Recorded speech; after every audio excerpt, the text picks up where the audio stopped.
Valar Morgulis travelers, welcome back to another installment of Grug the Grung Stories and More, where we offer repose to the weary and glory to the brave. I am Grug the Grung, and this here calm waters is the pond. Today we have in store a tale about a racist player that believes people of color don't exist in fantasy settings. Imagine his surprise after paying a DM to run a game in their homebrew world with heavy inspiration from African, Middle Eastern, and Indus Valley civilizations. For our second story of today, a Pathfinder game unchains a heated argument in which a not-to-be stepdad decided it would be a good idea to assert their authority by smacking his partner's child. Play stupid games, win stupid prizes. Now put down your gear, pull out some snacks, and without further ado, roll post! I run paid games on Roll20 as a bit of fun for beer money. The vast majority of my players are fantastic people who just couldn't find another DM, or who were tired of groups combusting due to drama or scheduling issues. Some of them, however, are the kind of people who have been kicked from every other table. That guy starts off strong by letting us all know that he's had 8 different groups in the last 2 months. And he just doesn't understand why he's had, quote-unquote, such bad luck. Ooh, red flags already. As we're discussing the lore of the world and doing the usual session 0/character creation stuff, he regales us with the story of his new character, which was just his character from an old game, so he didn't really pay attention to any of the descriptions of locations or the backstory of the world when he chose to play boring Mac half-orc the Barbarian. The rest of the party, on the other hand, decided to play a group of bounty hunters. When I'm running a homebrew sandbox setting, I like to let the players choose where they start. Since they were bounty hunters, they chose to start in the post-apocalyptic desert ruin of the Old Kings. Basically Pompeii, Atlantis, and Old Valeria mixed together.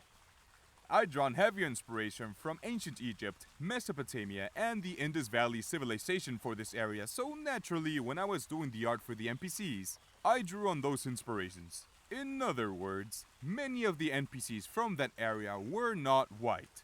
So the party is looking around town, doing a bit of shopping to gear up for the bounty they've been hired for, when they meet the first NPC.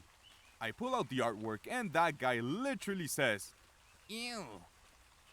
Oh no, he didn't. I ask him what's wrong and he brushes it off. Next NPC gets a big sigh. The third NPC gets treated so rudely, that guy's barbarian just made an enemy for life. By the second session, and NPC 14-ish, he snaps. That guy. Can you cut the crap already? Me, I don't understand. What are you talking about? I'm really tired of this BS. I played D&D to escape the real world. Like, when I imagine fantasy, I don't imagine, you know... At this point, he lowers his voice to a weird, creepy whisper. Those people. I picture knights and wizards and stuff. Yeah, but they are knights and wizards and stuff. No, I mean real heroes. Like, I can't just picture these NPCs in a proper high fantasy setting like Game of Thrones. Well, there was about 5 more minutes of this guy digging his hole deeper. Apparently, he'd imagined the entirety of Essos as white, and I'm still confused by that one, as are many of us.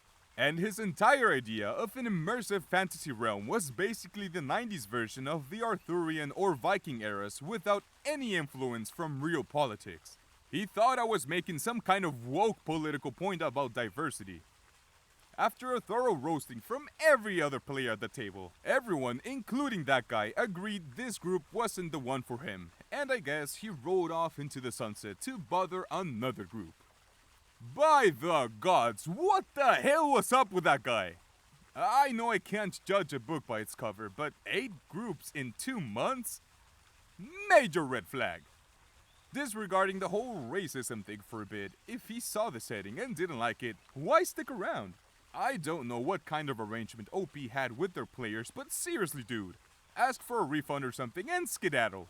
Why make everyone's lives miserable? Including your own little racist world. Just leave and everyone goes back to being A-OK. You know, at least he didn't start slinging slurs left and right, but boy oh boy am I afraid he was probably thinking them. I am very, very glad this didn't escalate into something bigger and it resolved relatively quickly and peacefully. Right after the roasting session that ensued. What a grand way to send off this individual. So long, Mr. Racism. May you find a group of like-minded individuals. Not because I wish you find the fun you're looking for, but because that way you won't be able to bother another group. Coming up next, we have a full-grown adult who thinks it is a good idea to smack a kid. His reward? Divorce. Ropost. This is a story from several years ago, and I still think about it often. The short backstory was that my mother was getting married to this guy I'll name George. They were getting married at Universal Studios in Florida, and then the plan was to go on a cruise to the Bahamas after to celebrate, and my birthday would also occur during the cruise, so it was basically her birthday present to me to fly me out since I was living with my dad and take me on the cruise. While relaxing in the hotel suite doing after wedding stuff, like stuffing thank you cards for gifts, my older brother, I'll name Joey, spoke up and was like, "Hey, to pass the time, how about I run a quick Pathfinder one-shot for you guys?" Me and George were interested. I've played a ton of D&D, but never really played Pathfinder, and George played D&D in high school in like the 80s. We spent the day reading through the core rulebook and looking up races and lore online. I ended up making fetchling rogue cause I was like, ooh, shadow person rogue, so cool. I was like 13, cut me some slack, okay? George made some kind of melee bruiser, can't really remember the details, just that his solution to most things was, I hit. The one-shot was going decently well, until we got in this encounter where we were supposed to escort some carriage through the town and were assailed by enemies. I tried to defend myself and do what I could, but George for some reason refused to leave the carriage and effectively refused to fight on the front line. This would have been fine if he had any range attacks, but he didn't, so he just squatted on the carriage going, I'm ready to attack anyone who gets near. Lo and behold, I end up dying and he runs off overwhelmed and gets finished off. I react negatively, and since I saw he did a dumb play, and me being a 13-year-old smartass, I just yell at George, "You dumbass! What the f*** was that shit?" George just responds, "Do not speak to me in that tone." Since I'm pissed since I just died, and I admit I was a bit of a dick here, I responded, "This is a tone a f***ing dumbass deserves." And George just goes, "Do not speak to your father like that." And without thinking, I just blurted out, "You are not my dad." And before I could even realize what happened, George smacked me across my face. My face hurt, my ears were ringing. All I saw and comprehended was a look of pure fury on my older brother's face. And then a full-blown fight broke out. My older brother was trying to beat the ever-loving shit out of George. I wasn't fully there, so I was kind of absent-mindedly on autopilot and went to hold my brother back. That's when our mom came back with groceries. She saw the fight, she saw the red welt and beginning bruise on my face, and demanded to know what the hell had happened. My older brother told her what happened, and for the rest of the night, all me and my brother heard from the master bedroom was arguing. The next day, the day we were supposed to go on the cruise ship, my mom woke us up and told us that my older brother was gonna be sharing the cabin suite on the ship with me, and that she and George were gonna each take the single cabins that were meant for me and my brother. We didn't really interact or see George the entire cruise. I ran into him once at the 24-hour pub when I went to get some late-night chicken wings. It was really awkward and he was drinking himself silly at the bar. After the cruise ended, I went back home, and a few months later, I found out that my mom and George had separated. TLDR, Mom marries new guy who did some questionable plays in a Pathfinder one-shot. I, being a 13-year-old, react negatively at his perceived stupidity. George hits me and infuriates my older brother and mom. Mom and George fight and shortly after separate. Now, I think that, including OP, we can all agree that OP reacted a little too harshly to his character's death. However, let's all keep in mind that once again, they were 13 when this all happened. We have all overreacted at that age and frankly been pretty disrespectful to people who didn't deserve it.